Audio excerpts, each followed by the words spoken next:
और मेरे प्यारे दोस्तों, मैं वैभव एक बार फिर से आप सबका स्वागत करता हूं आपके अपने ऑनलाइन प्लेटफॉर्म पर। आप सभी मेरे भाई बहनों का बहुत बहुत स्वागत है। जल्दी से सारे लोग आ जाइए।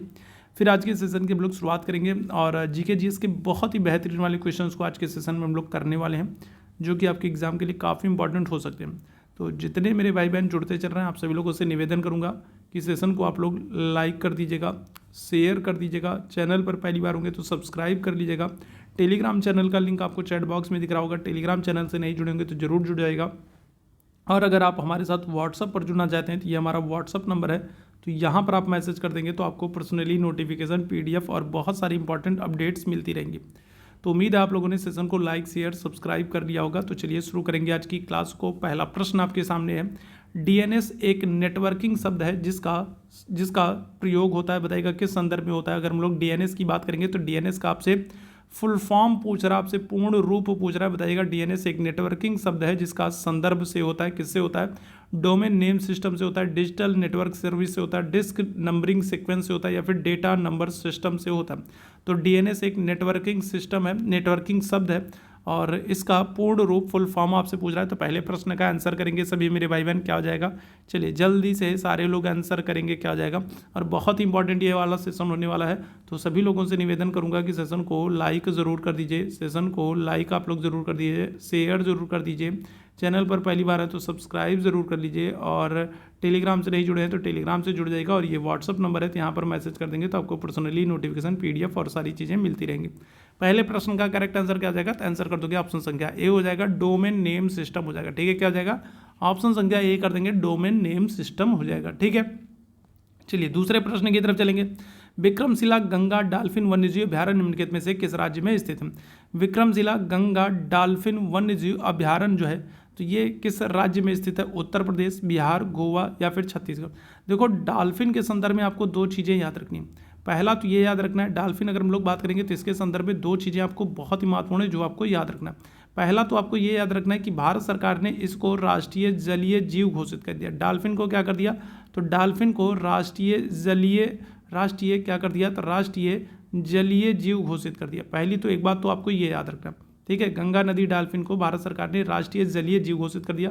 दूसरा आपको ये याद रखना है कि जो ये डॉल्फिन है तो डॉल्फिन दिवस हम लोग मनाते हैं कब, 5 अक्टूबर को। ठीक है, कब, तो 5 अक्टूबर को हम लोग डॉल्फिन दिवस मनाते हैं। तो दो चीज़ें, पहला तो ये कि गंगा डॉल्फिन को राष्ट्रीय जलीय जीव घोषित कर दिया गया, और दूसरा ये कि 5 अक्टूबर को हम लोग डॉल्फिन दिवस मनाते हैं। अब आपसे पूछ रहा है विक्रमशिला गंगा डॉल्फिन वन्यजीव अभ्यारण्य जो है तो ये किस राज्य में स्थित है, तो आंसर कर देंगे ऑप्शन संख्या बी हो जाएगा, बिहार में। ठीक है, कहाँ पर, बिहार में।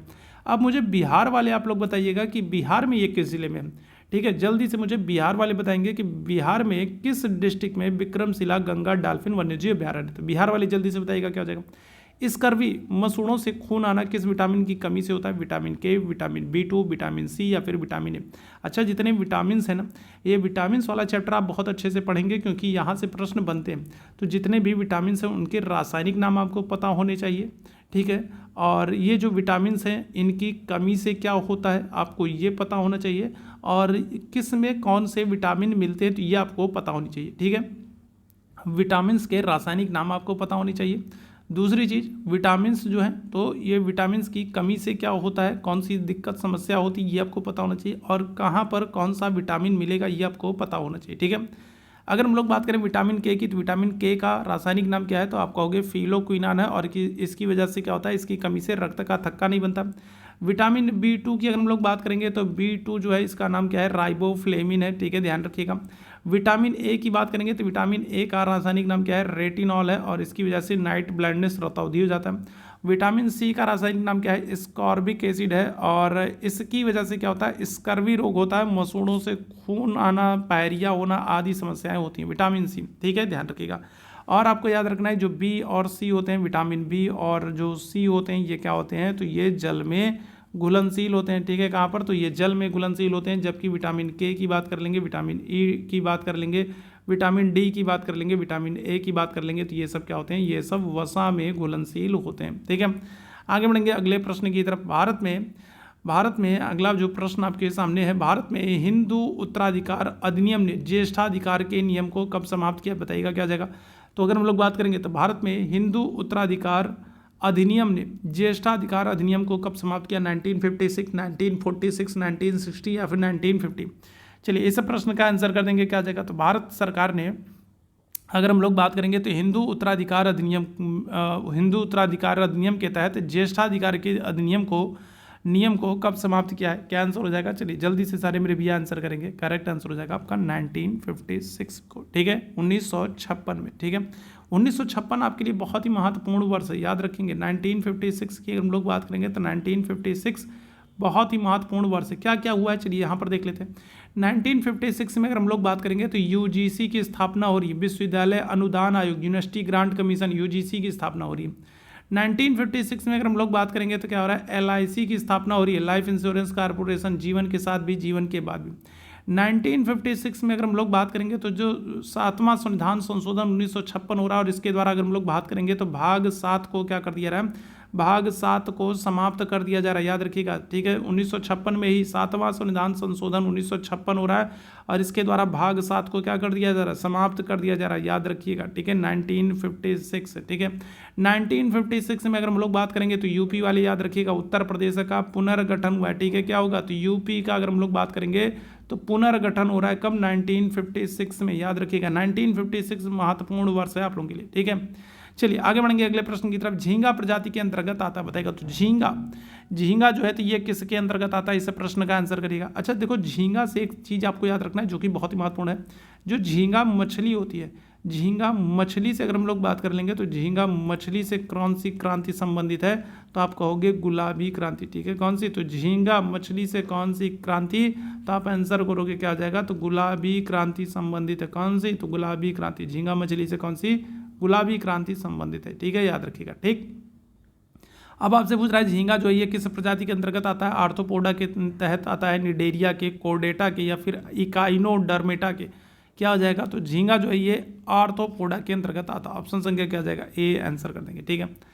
चलिए आगे बढ़ेंगे अगले प्रश्न की तरफ। किसी रासायनिक, ठीक है, प्रश्न है आपके सामने, किसी रासायनिक क्रिया में एक उत्प्रेरक का कार्य क्या होता है, बताएगा क्या हो जाएगा। चलिए जल्दी से सारे लोग आंसर करेंगे, चलिए जल्दी से बताएंगे क्या हो जाएगा। तो इस प्रश्न का आंसर करेंगे क्या हो जाएगा। चलिए जल्दी से सारे मेरे भाई आंसर करेंगे, इस प्रश्न का आंसर करना है आप सभी लोगों को। चलिए फटाफट सभी लोग आंसर करेंगे क्या हो जाएगा, ठीक है। तो किसी रासायनिक क्रिया में एक उत्प्रेरक की भूमिका क्या होती है, आपसे इस संदर्भ में प्रश्न पूछा जा रहा है, बताएंगे क्या हो जाएगा। चलिए जल्दी से सारे लोग आंसर करेंगे क्या हो जाएगा। तो करेक्ट आंसर क्या हो जाएगा, तो ये सक्रियण ऊर्जा को क्या कर देता है, सक्रियण ऊर्जा को परिवर्तित करने का काम करता है, ठीक है। क्या हो जाएगा, तो अगर हम लोग बात करेंगे तो ये क्या करता है, तो ये सक्रियण ऊर्जा को क्या करता है, जो है परिवर्तित करने का काम करता है। ऑप्शन संख्या क्या आ जाएगा, तो डी आंसर हो जाएगा, ठीक है। आगे बढ़ेंगे अगले प्रश्न की तरफ। कौन सा पदार्थ मिलाने से कांच का रंग हरा हो जाता है, बताएगा। कौन सा पदार्थ हम मिलाएंगे कि जो कांच है तो कांच का रंग हरा हो जाए, क्या आंसर करिएगा। कैल्शियम ऑक्साइड होगा, आयरन ऑक्साइड होगा, क्रोमियम ऑक्साइड होगा, मैग्नीज ऑक्साइड होगा। इस प्रश्न का आंसर करेंगे। सेशन अगर पसंद आ रहा हो तो सेशन को लाइक और शेयर जरूर करें, ठीक है। सेशन को लाइक शेयर जरूर करें। चैनल पर पहली बार है तो चैनल को सब्सक्राइब जरूर कर लें, ताकि जब भी हम लोग लाइव आते हैं तो उसकी नोटिफिकेशन आपको मिलती रहे। टेलीग्राम का लिंक आपको चैट बॉक्स में दिख रहा है, तो टेलीग्राम चैनल से नहीं जुड़े हैं तो ज़रूर जुड़ जाएं। और हमारे साथ व्हाट्सअप पर जुड़ना चाहते हैं तो ये हमारा व्हाट्सअप नंबर है, तो यहाँ पर मैसेज कर देंगे तो आपको पर्सनली नोटिफिकेशन, PDF और बहुत सारी इंपॉर्टेंट अपडेट्स मिलती रहेंगी। साथ ही साथ आपका कोई डाउट है तो भी आप यहाँ पर क्लियर कर सकते हो। बताइएगा कौन सा पदार्थ मिलाने से कांच का रंग हरा हो जाता है, क्या आंसर कर देंगे, तो आंसर हो जाएगा आपका क्रोमियम ऑक्साइड। ऑप्शन संख्या क्या करेगा, तो सी आंसर करेंगे, क्रोमियम ऑक्साइड हो जाएगा, ठीक है। एलोरा की गुफाएं बताइएगा किस राज्य में है, कर्नाटक में है, मध्य प्रदेश में, महाराष्ट्र में, राजस्थान में। एलोरा की गुफाओं के संदर्भ में आपको याद रखना है कि जो ये गुफाएं हैं इनका निर्माण किसके द्वारा, इनका निर्माण राष्ट्रकूट राजाओं के द्वारा किया जा रहा है, ठीक है। किसके द्वारा, तो एलोरा की जो गुफाएं हैं इनका निर्माण किसके द्वारा, तो राष्ट्रकूट राजाओं के द्वारा किया जा रहा है, ठीक है। किसके द्वारा, तो राष्ट्रकूट राजाओं के द्वारा एलोरा की गुफाओं का निर्माण किया जा रहा है। और ये कहाँ पर, कर्नाटक में, मध्य प्रदेश में, महाराष्ट्र में या राजस्थान में, क्या हो जाएगा, तो आंसर हो जाएगा आपका ऑप्शन संख्या सी। एलोरा, अजंता, ये सब गुफाएं आपको, एलिफेंटा, ये सब आपको कहाँ पर, महाराष्ट्र में। कौन सा त्यौहार है जो पूर्णिमा के दिन मनाया जाता है, दशहरा है, दीपावली है, क्रिसमस है, राखी है, तो बताइएगा क्या हो जाएगा। इस सब प्रश्न का आंसर करेंगे।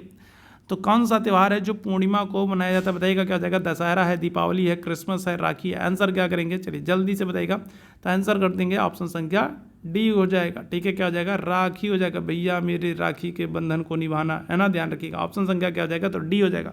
तो राखी, रक्षाबंधन का जो त्यौहार है ये श्रावण मास की पूर्णिमा तिथि को मनाया जाता है। ऑप्शन संख्या क्या हो जाएगा, तो डी आंसर हो जाएगा, ठीक है। थार के रेगिस्तान की सबसे लंबी नदी कौन सी है? चलिए इस प्रश्न का आंसर करेंगे, क्या जगह लूनी होगा, चंबल होगा, झेलम होगा, सोन नदी होगा, बताइएगा थार के रेगिस्तान की सबसे लंबी नदी कौन सी है? थार के रेगिस्तान की सबसे लंबी नदी कौन सी है? तो लूनी है, चंबल है, झेलम है या फिर सोन है? तो बताएंगे क्या जाएगा इस प्रश्न का आंसर। तो थार के रेगिस्तान की सबसे लंबी नदी कौन सी हो जाएगी? तो आंसर कर दोगे लूनी नदी हो जाएगी। ठीक है, कौन सी? तो आंसर कर दोगे लूनी नदी जो है ये मरुस्थलीय क्षेत्र में बहने वाली मीठे जल की नदी है और ये सबसे लंबी नदी भी है। ठीक है, ध्यान रखिएगा। चंबल नदी की अगर हम लोग बात करेंगे तो चंबल नदी पर देखो 3 परियोजनाएं आपको देखने को मिल जाएंगी। कौन कौन सी परियोजना? तो एक तो आपको गांधी सागर देखने को मिलेगी।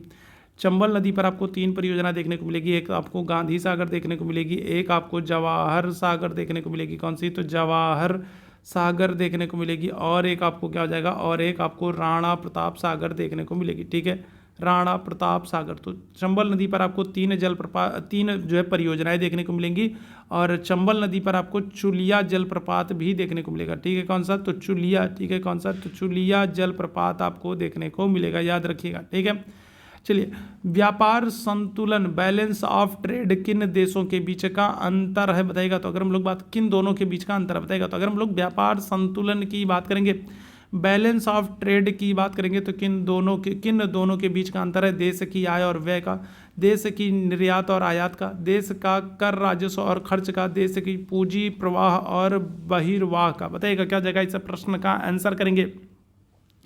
चलिए जल्दी से बताएंगे क्या जाएगा। तो अगर हम लोग संतुलन की बात करेंगे, जैसे आप अपनी पर्सनल बात कर लो, जैसे मान लो ये आप हो और आप अपनी पर्सनल बात कर लो। ठीक है, क्या कर लो? आप अपनी पर्सनल बात कर लो कि जो आपका जो जेब खर्च है वो संतुलित कैसे होगा? तो संतुलित इस बात से होगा कि आप कितना कमा रहे हो और कितना क्या कर रहे हो? खर्च कर रहे हो। पता लगा 100 रुपया कमा रहे हो, 150 उधार मांग के खर्चा कर रहे हो, 50 रुपया लोगों से उधार मांग करके टोटल 150 रुपया खर्चा कर रहे हो, तो आपका संतुलन क्या हो जाएगा? गड़बड़ा जाएगा। ठीक है, ध्यान रखिएगा।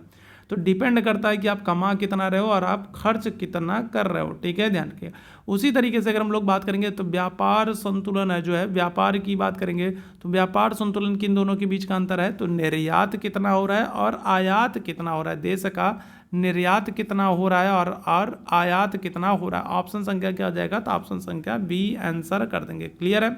चलिए आगे बढ़ेंगे अगले प्रश्न की तरफ। अगले प्रश्न का आंसर करेंगे, निम्न में से कौन सी गैस यदि वातावरण में हो तो अपनी गंध के कारण पहचानी जा सकती है? बताइएगा। एथेन होगा, सल्फर डाइऑक्साइड होगा, हाइड्रोजन होगा या फिर कार्बन मोनोऑक्साइड हो जाएगा। बताइएगा क्या जाएगा इस प्रश्न का आंसर। तो कौन सी एक ऐसी गैस है जो अगर वातावरण में उपलब्ध हो तो अपनी गंध के कारण पहचानी जा सकती है? बताइएगा क्या हो जाएगा। एथेन होगा, सल्फर डाइऑक्साइड हो जाएगा, हाइड्रोजन हो जाएगा या फिर कार्बन डाइऑक्साइड हो जाएगा। चलिए इस प्रश्न का आंसर कर देंगे भाई, क्या हो जाएगा। चलिए जल्दी से सारे लोग आंसर करिएगा, क्या आ जाएगा। चलिए जल्दी से सारे लोग आंसर करेंगे तो क्या आ जाएगा। तो आंसर कर देंगे ऑप्शन संख्या बी हो जाएगा, सल्फर डाइऑक्साइड हो जाएगा। ठीक है, जैसे कोई एक मूवी आई थी ना, उसका गाना था ना कि अगर बंद हो जाए मेरी आंखें तो मैं तुम्हारी खुशबू से पहचान लूँगा। ठीक है, तो ये सल्फर डाइऑक्साइड, ध्यान रखिएगा क्या हो जाएगा। तो आप इनको इनकी ठीक है खुशबू से या फिर कहेंगे इनकी गंध से आप इनको पहचान लेंगे। अरे ये तो यही है भाई, है ना। ठीक है, गर्मियों का दिन आ गया, नहाया वहाया करो, है परफ्यूम पाउडर वाउडर लगाया करो। चलिए आगे बढ़ेंगे। भारत में जैव भौगोलिक क्षेत्रों की संख्या कितनी? इस प्रश्न का आंसर करेंगे, क्या आ जाएगा। चलिए बताइएगा। तो भारत में जैव भौगोलिक क्षेत्रों की संख्या कितनी है? 2 है, 10 है, 5 है, 6? बताइएगा क्या आ जाएगा इस प्रश्न का आंसर करेंगे। भारत में जैव भौगोलिक क्षेत्रों की संख्या कितनी, क्या हो जाएगा। तो 2 है, 10 है, 5 है, 6? क्या आंसर करेंगे। तो करेक्ट आंसर हो जाएगा आपका ऑप्शन संख्या बी आंसर कर देंगे, 10 है। ठीक है, क्या है। तो 10 जैव भौगोलिक क्षेत्र है। ऑप्शन संख्या क्या आ जाएगा, बी आंसर हो जाएगा। भारत का एक स्वदेशी हल्का लड़ाकू विमान कौन सा? बताएगा। विशाल है, गर्व है, तेजस है, धनुष है? बताएगा क्या जाएगा।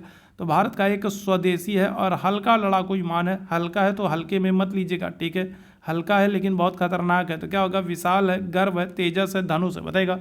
तो भारत का अगर हम लोग बात करेंगे तो स्वदेशी विकसित हल्का जो लड़ाकू विमान है वो कौन सा है। तो आंसर क्या करेंगे, चलिए बताइएगा क्या जाएगा। तो करेक्ट आंसर क्या जाएगा। तो आंसर कर दोगे ऑप्शन संख्या सी आंसर कर दोगे, तेजस हो जाएगा। ठीक है, कौन हो जाएगा। तो आंसर कर दोगे ऑप्शन संख्या सी हो जाएगा, तेजस हो जाएगा। ठीक है, पृथ्वी अपनी धुरी के चारों ओर किस दिशा में चक्कर लगाती है। अब कुछ ऐसे मेरे भाई बहन होंगे ना जो इस प्रश्न को भी गलत कर देंगे और कुछ ऐसे होंगे ना जो ऊपर वाले का देख रहे होंगे कि अच्छा ऊपर वाला सी किया तो चलो भैया हम वो सी कर देते हैं। ठीक है, बताइएगा क्या हो जाएगा। पृथ्वी अपनी धुरी के चारों तरफ किस दिशा में चक्कर लगाती, क्या हो जाएगा। तो आप तो देखते हो, सवेरे उठ के देखते हो तो भगवान सूर्य जो है वो पूर्व दिशा में और पश्चिम दिशा में डूब जाते हैं। तो क्या करो, तो सूर्य भगवान को पूर्व से पश्चिम घुमा दो, है ना। नहीं, गलत हो जाओगे। क्या हो जाएगा, इसका ठीक उल्टा होता है। पश्चिम से क्या हो जाएगा, पश्चिम से पूर्व में। ठीक है, पृथ्वी अपनी धुरी पर क्या हो जाएगा, तो पश्चिम से पूर्व में घूमती है। इस बात को याद रखिएगा। जो चीज़ें जैसी दिखती हैं वैसी होती नहीं है। सूर्य भगवान हमको दिखते हैं कि पूर्व में निकल रहा है और पश्चिम में जा करके अस्त हो जा रहा है, तो हम सोचते हैं पूर्व से पश्चिम में घूम रहा है, लेकिन ऐसा नहीं है। ठीक उसका उल्टा होता है। क्या हो जाएगा, तो अगर हम लोग बात करेंगे पश्चिम से पूर्व, जो चीज़ें जैसी दिखती हैं तो वो ऐसी होती नहीं है। ठीक है, तो बिल्कुल चेहरे पे मत जाएं। ठीक है, दिखावे पर मत जाएं। ठीक है, ठीक है। शादी ब्याह का सीजन चल रहा है ना, तो शादी ब्याह में देखोगे तो दुल्हन कितनी सुंदर लगती है ना, वो तो दूसरे दिन पता चलता है, जब पाउडर वाउडर मेकअप वेकअप उतरता है ना, तब पता चलता है असली रंग। अरे ये तो डिस्टेम्पर लगा था पूरा। बताइएगा भारत के किस राज्य में सर्वाधिक वर्षा होती, बताइएगा क्या हो जाएगा, मेघालय, राजस्थान, उत्तराखंड, केरल, है ना। दूसरे दिन बेचारे लड़के को पता चलता है अरे ये तो धोखा हो गया, है ना, ये तो धोखा हो गया, ये तो पूरा ठीक है काका लगा था। बताइएगा भारत के किस राज्य में सर्वाधिक वर्षा होती, मेघालय है, राजस्थान, उत्तराखंड, केरल। बताएंगे क्या जगह, इस प्रश्न का आंसर करेंगे क्या जगह, बताइएगा भारत के किस राज्य में सर्वाधिक वर्षा होती, क्या हो जाएगा, मेघालय, राजस्थान, उत्तराखंड या फिर केरल। तो बताइएगा क्या जाएगा, इस प्रश्न का आंसर करेंगे क्या जाएगा, जल्दी से बताइएगा क्या जाएगा। पहले हम लोग क्या ना पर्दा प्रथा थी, तो पर्दा प्रथा में क्या होता था, पर्दा प्रथा में ये होता था ना कि जो है पर्दा प्रथा में क्या होता था कि जो लड़का होता था फोटो वोटो भेज दी गई, फोटो वोटो देख करके पसंद वसंद हो गया, उसके बाद क्या होता था, उसके बाद घूंघट में शादी हो जाती थी, और फिर जो है लड़का जो है जब लड़की अपने ससुराल पहुंच जाती थी तो ससुराल में जो है मतलब लड़का अपने घर जो है लड़की का चेहरा देखता था, उससे पहले चेहरा वेहरा नहीं देखता था। तो पहले क्या होता था, पहले पता चलता था कि फोटो किसी और का दिखा करके और सामान कोई दूसरा पकड़ा दिए, है ना। बाद में पता चला लड़के को धोखा हो गया, फोटो तो हमें किसी और के दिखाए थे और जो है ब्याह किसी और से कर दिया गया।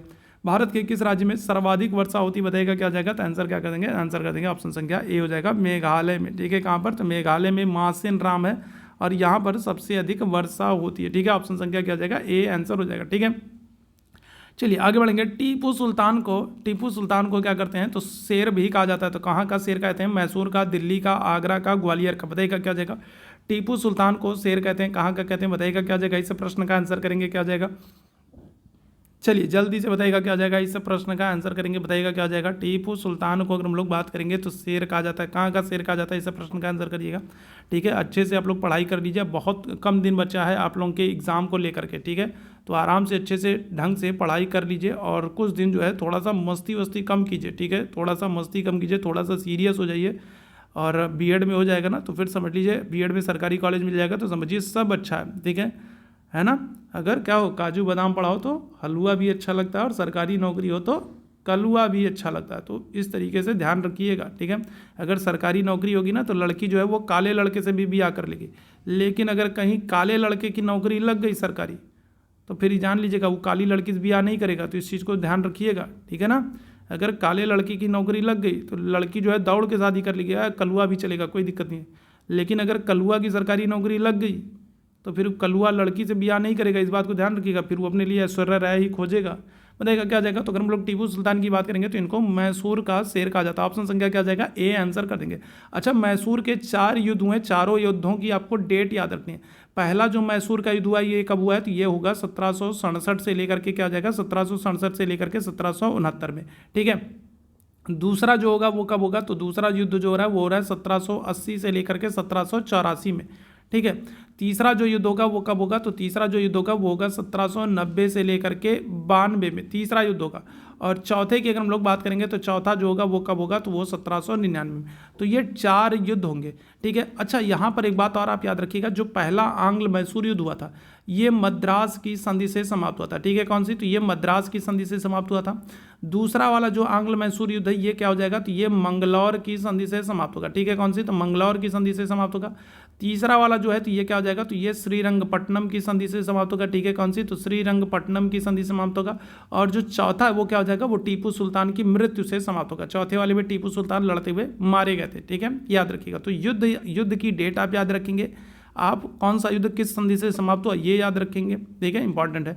अरविंदो घोष का जन्म किस वर्ष में हुआ, बताइएगा क्या जाएगा, इस प्रश्न का आंसर करेंगे। अरविंदो घोष का जन्म 1772 में, 1822 में, 1872 में, 1922 में। अरविंदो घोष की अगर हम लोग बात करेंगे तो लास्ट टाइम में ये क्या होते हैं, ये संन्यास ले लेते हैं और पांडिचेरी चले जाते हैं, और यहीं पर ये क्या करेंगे, यहीं पर ये अपना आश्रम बना करके यहीं पर रहते हैं। ठीक है, तो आपसे पूछा जाए कि अरविंदो घोष का आश्रम कहाँ पर था, तो आप आंसर करोगे कहाँ पर, पांडिचेरी में, जिसका नाम बदल करके अब क्या हो गया, पुद्दुचेरी हो गया। ठीक है, तो अरविंदो घोष का अगर हम लोग बात करेंगे तो अरविंदो का जो जन्म है ये कब हुआ था, तो आंसर क्या कर देंगे, आंसर कर देंगे ऑप्शन संख्या क्या आ जाएगा, तो सी आंसर कर देंगे 1872 में। ठीक है, क्या आ जाएगा, तो 1872 में। ठीक है, एपीजे अब्दुल कलाम के द्वारा प्राप्त सर्वोच्च नागरिक सम्मान कौन सा है, तो बताइएगा क्या आ जाएगा, एपीजे अब्दुल कलाम।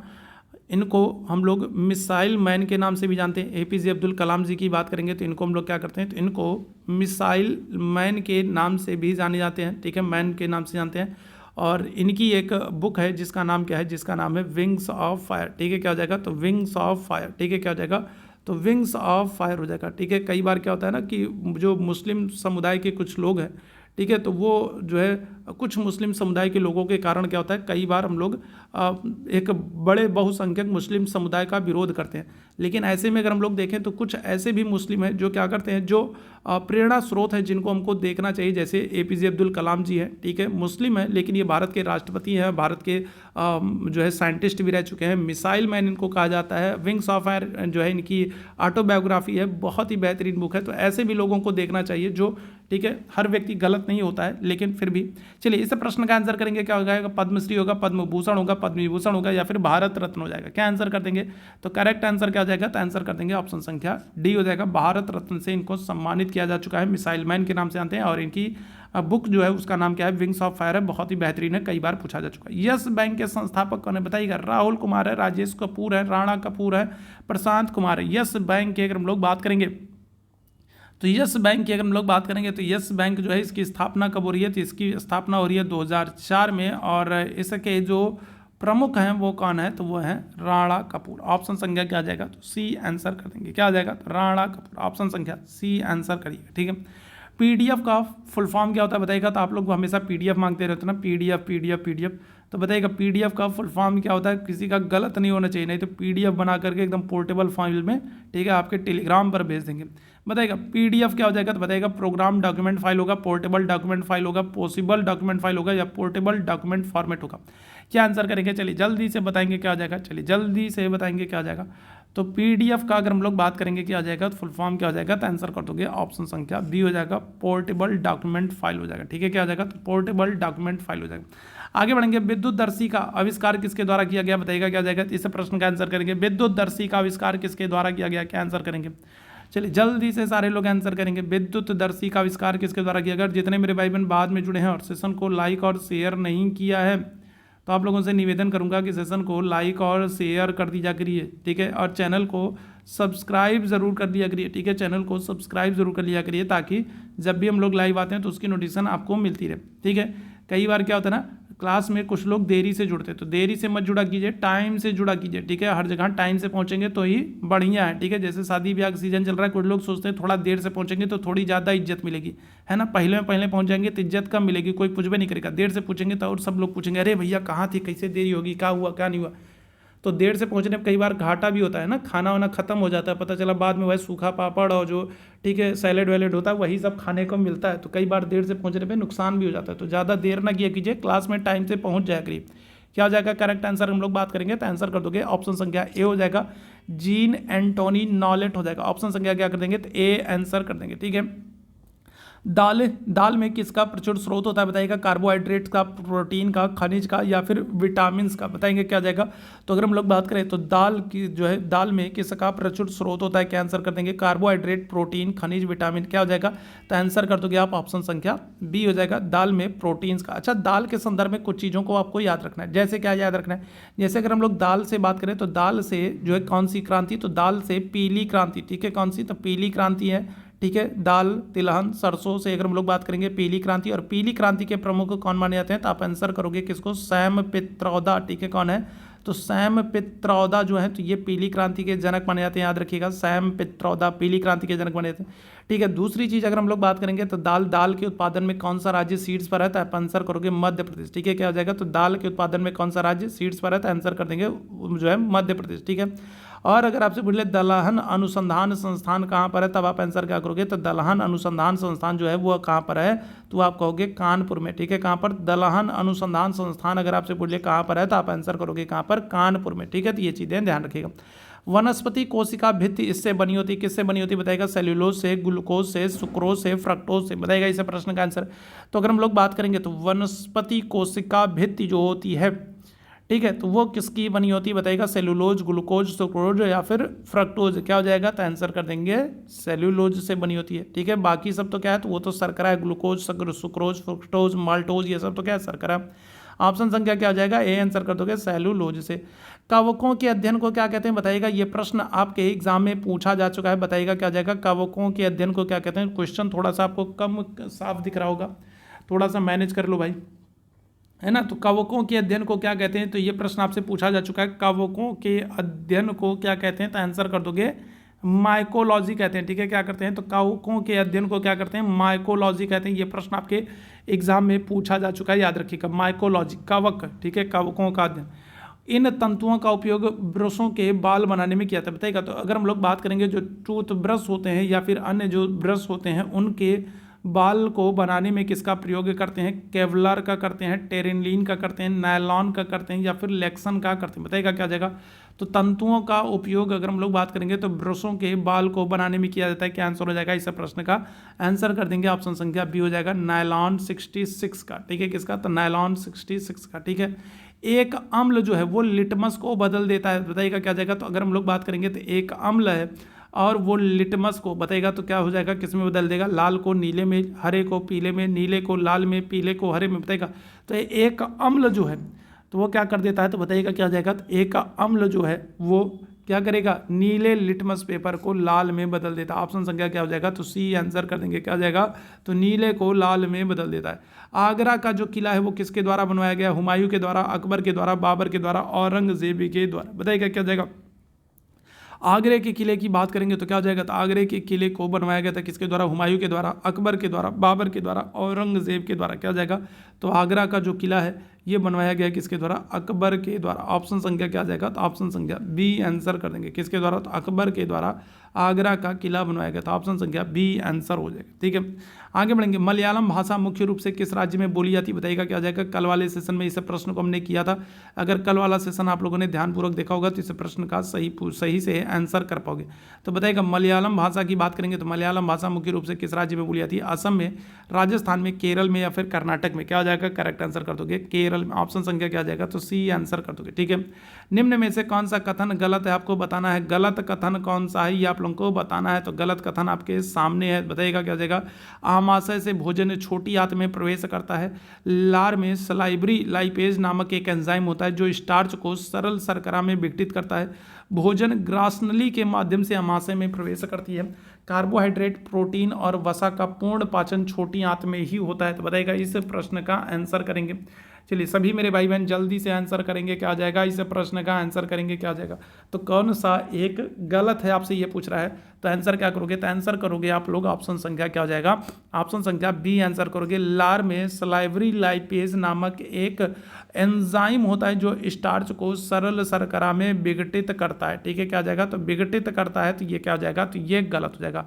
ठीक है, अगर हम लोग लार में बात करेंगे तो लार में क्या होता है, इमाइलेज नामक एक एंजाइम होता है। ठीक है, कौन सा, तो लार में अगर हम लोग बात करेंगे तो इमाइलेज नामक एक एंजाइम होता है। ठीक है, कौन सा, तो लार में अगर हम लोग बात करेंगे तो इमाइलेज।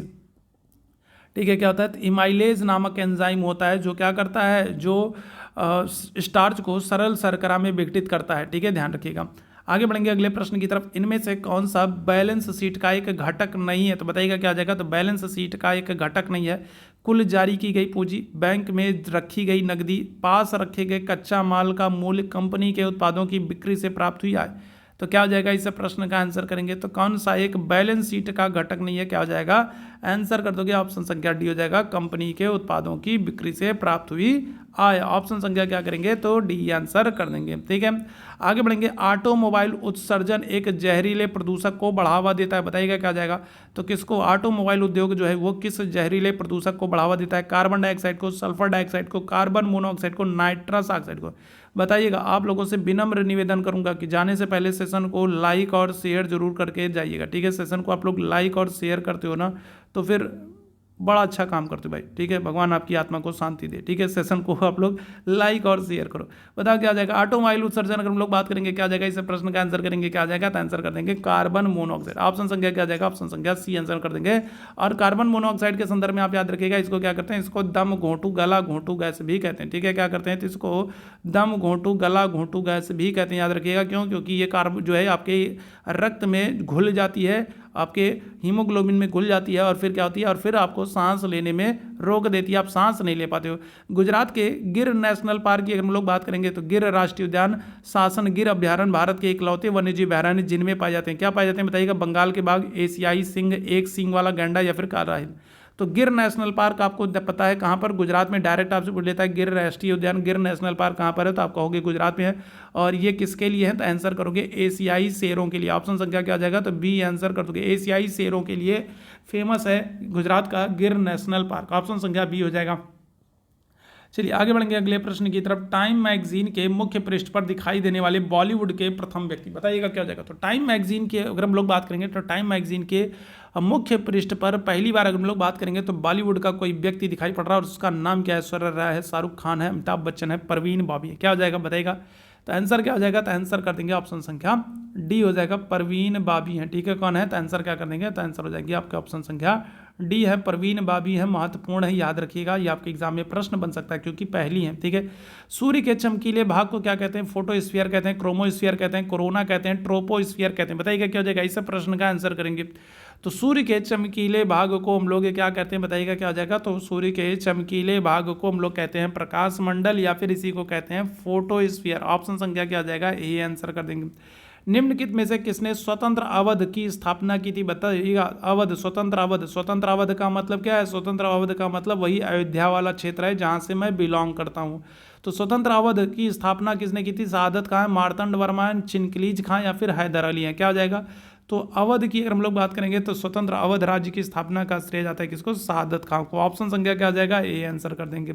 आगे बढ़ेंगे, हीमोग्लोबिन की कमी से कौन सा को रोग हो जाता है, बताइएगा क्या हो जाएगा। तो हीमोग्लोबिन की अगर कमी हो जाए तो कौन सा रोग जाएगा, एनीमिया होगा, मलेरिया होगा, हैजा होगा, रेबीज हो जाएगा। क्या आंसर कर देंगे, तो आंसर कर देंगे एनीमिया हो जाएगा, और इसको रक्ताल्पता भी कहते हैं, ठीक है। क्या कहते हैं, इसको रक्ताल्पता भी कहते हैं। जब शरीर में क्या हो जाए, जब शरीर में रक्त की कमी हो जाए, कई बार क्या होता है ना, लड़कियां जो होती हैं, ठीक है, तो एकदम जो है दुबला पतला दिखने के लिए, जीरो फिगर बनाने के लिए ना क्या करती हैं, खाना पीना छोड़ देती हैं, ठीक है, खाना पीना एकदम छोड़ देंगी, ठीक है। जो है क्या करेंगी, तो एकदम जो है जूस और जो है एकदम लिक्विड जो है आइटम है वही लेंगी, और जो है तेल मसाला ऑयली आइटम जो है एकदम छोड़ देंगी कि उनको एकदम दुबला पतला बनना है ना, एकदम बढ़िया दिखना है।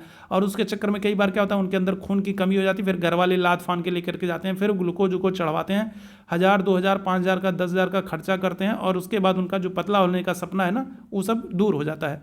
बताइएगा, स्वाद संबंधी अभिग्राहक मानव शरीर के किस अंग में होते हैं, आंखें, नाक, त्वचा या फिर जीभ। क्या हो जाएगा बताइएगा, तो स्वाद संबंधी अभिग्राहक अगर हम लोग बात करेंगे तो मानव शरीर के किस अंग में होता है, क्या हो जाएगा इस प्रश्न का आंसर, आंख होगा, नाक होगा, त्वचा होगा या फिर जीभ होगा। क्या हो जाएगा, तो देखो यहाँ पर तो होगा तो जीभ, ठीक है, यहाँ पर क्या होगा, यहाँ पर तो होगा जीभ। लेकिन अगर हम लोग जीवन में बात करें तो आम जीवन में हम लोग क्या करते हैं, हम लोग जो स्वाद है वो अपनी नाक से और आंख से भी ले लेते हैं। अब जैसे चौराहे से आप जा रहे हो और आपने देखा लाला जी एकदम शाम को गरम गरम एकदम समोसा तल रहे हैं, ठीक है, क्या होगा, तो आप उसको चखे नहीं हो, लेकिन क्या होगा, आपको उसको देख करके ना आपके मुंह में पानी आ जाएगा, ठीक है। क्या हो जाएगा, एकदम आपकी आंखें जो है ना बार बार उसी समोसे की तरफ जाएंगी, काश कोई 20 रुपए का समोसा दिला देता तो कसम से मजा आ जाता है ना।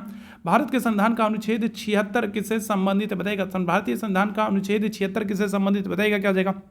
भारतीय संविधान का अनुच्छेद 76 किससे संबंधित है, भारत का महान्यायवादी, प्रशासनिक अधिकरण, सर्वोच्च न्यायालय या फिर चुनाव आयोग। बताइएगा क्या हो जाएगा, तो भारत का महान्यायवादी अगर हम लोग बात करेंगे क्या हो जाएगा, तो अनुच्छेद 76 के तहत क्या हो जाएगा, तो भारत का महान्यायवादी हो जाएगा, याद रखिएगा। और यही जो महान्यायवादी है इसी को हम लोग क्या करते हैं, इसी को हम लोग अटॉर्नी जनरल भी कहते हैं, ठीक है। क्या करते हैं, इसी को हम लोग अटॉर्नी जनरल भी कहते हैं। भारत के महान्यायवादी को अटॉर्नी जनरल कहते हैं। और इसकी जो नियुक्ति है, ठीक है, इसकी नियुक्ति पूछा जाए, शपथ पूछा जाए या फिर त्यागपत्र पूछा जाए, ठीक है, क्या हो, तो इसकी नियुक्ति आपसे पूछा जाए, इससे आपका शपथ पूछा जाए या फिर आप क्या कर ले, आपसे इसका त्यागपत्र पूछा जाए। तो ध्यान रखिएगा, नियुक्ति, शपथ, त्यागपत्र, ये सारे काम कौन करता है, ये सारे काम राष्ट्रपति करता है। राष्ट्रपति इसको नियुक्त करेगा, राष्ट्रपति इसको शपथ दिलाएगा, राष्ट्रपति ही इसका क्या करेगा, त्यागपत्र लेगा। और अगर इसका कार्यकाल आपसे पूछ ले तो कार्यकाल क्या होगा, तो याद रखिएगा ये जो इनका जो कार्यकाल है वो क्या होता है, वो राष्ट्रपति के प्रसाद पर्यंत होता है, ठीक है। क्या होता है? तो राष्ट्रपति के प्रसाद पर्यंत होता है, याद रखेंगे। मतलब राष्ट्रपति जब तक चाहेंगे तब तक ये अपने पद पर बने रहेंगे, याद रखिएगा, ठीक है। आगे बढ़ेंगे। सूर्य का प्रकाश पृथ्वी तक पहुंचने में कितना समय लगता है? क्या आंसर कर देंगे? सूर्य का प्रकाश पृथ्वी तक पहुंचने में कितना समय लगता है? 2 मिनट, 8 मिनट, 14 मिनट, 20 मिनट, क्या हो जाएगा? तो लगभग हम लोग क्या करते हैं? लगभग कहते हैं 8 मिनट। 8 मिनट 16 सेकंड के लगभग लगता है, तो हम लोग 8 मिनट कहते हैं, ठीक है। ऑप्शन संख्या क्या आ जाएगा? तो बी आंसर हो जाएगा, ठीक।